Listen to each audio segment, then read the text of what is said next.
Hello student, आज का topic है अपवर्तन। अपवर्तन आप लोग प्रकाश का परावर्तन पढ़े। देखिए, जब प्रकाश जाता है किसी भी माध्यम से या किसी भी सतह से टकराता है तो वहाँ दो क्रियाएं होती हैं, परावर्तन, और परावर्तन के साथ ही प्रकाश का कुछ भाग अपवर्तित हो जाता है। परावर्तन को जो है पिछले वीडियो में हमने आपको परावर्तन के विषय में बताया था। आज अपवर्तन के विषय में हम बताते हैं। अपवर्तन होता क्या है? जब प्रकाश की किरण एक माध्यम से दूसरे माध्यम में प्रवेश करती है तो वह अपने मार्ग से थोड़ा विचलित हो जाती है। वह अभिलंब की तरफ या तो झुक जाती है या तो अभिलंब से दूर हो जाती है। अभिलंब की तरफ झुकना और दूर होना उन दोनों माध्यम के पर निर्भर करेगा। कौन सा माध्यम सघन है, कौन सा विरल है, इस पर निर्भर करेगा। लेकिन प्रकाश का अपवर्तन होगा, यानी कि या तो वो झुकेगी या तो जो है दूर हट जाएगी। तो ऐसी स्थिति में प्रकाश का अपवर्तन करते हैं। जैसे ये हमारी कोई आपतित किरण है और ये आपका माध्यम एक है और एक माध्यम दूसरा, ये दो माध्यम हो गए, नंबर एक और नंबर दो। इस माध्यम से यहाँ से प्रकाश की किरण जो है थोड़ा सा इस तरफ झुक जाएगी या दूर हट जाएगी, तो ये आपकी अपवर्तित किरण होगी।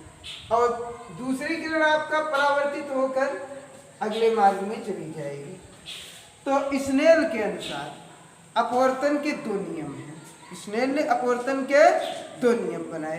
पहला नियम यह बताया कि आपतित किरण और अपवर्तित किरण तथा अभिलंब तीनों एक ही तल में होती है। दूसरा नियम यह है कि ये जो आपकी आपतित किरण है और अपवर्तित किरण है, ये इनके बीच जो कोण बनता है, मान लीजिए इसको हम आपतन कोण कहते हैं, इसको I से निरूपित करते हैं।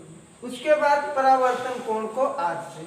आपतन कोण और परावर्तन कोण की ज्या का अनुपात नियत होता है, उसे एक नियतांक होता है।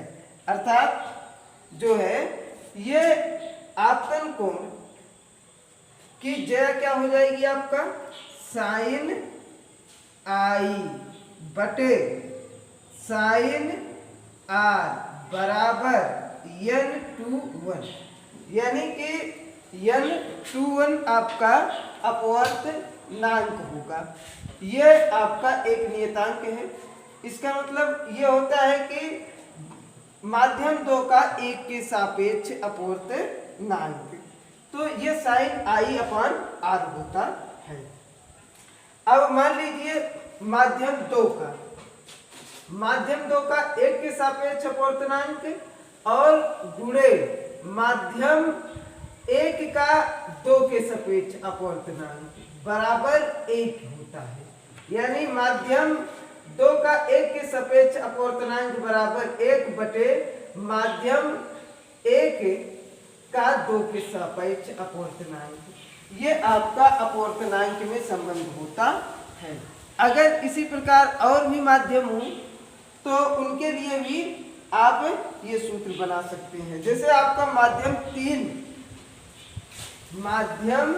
तीन का दो के सापेक्ष अपवर्तनांक बराबर होता है माध्यम तीन का एक के सापेक्ष अपवर्तनांक गुणे माध्यम एक का दो के सापेक्ष अपवर्तनांक। उसके बाद इसी प्रकार से आपका बढ़ता हुआ चला जाएगा। तो इस फार्मूले से आप माध्यम के अपवर्तनांक को ज्ञात कर सकते हैं। हाँ, देखिए, जब हम सुबह और शाम बच्चों ये देखते हैं कि सूर्य जो है हमें उस स्थिति में नहीं दिखाई देता जिस स्थिति में वास्तव में वो होता है। जैसे ये आपका पृथ्वी है, पृथ्वी पर कोई प्रेक्षक है तो सबसे पहली बात तो जो सूर्य से प्रकाश आ रहा है वो निर्वात से पृथ्वी के वायुमंडल में प्रवेश करेगा। अब वो अपवर्तन के कारण थोड़ा अपने मार्ग से विचलित हो जाएगा, जिससे कि हमें क्षितिज से ऊपर सूर्य दिखाई देगा और ये एक आभासी स्थिति होगी, वास्तव में नहीं होगा। जबकि वास्तव में क्षितिज से नीचे सूर्य होगा।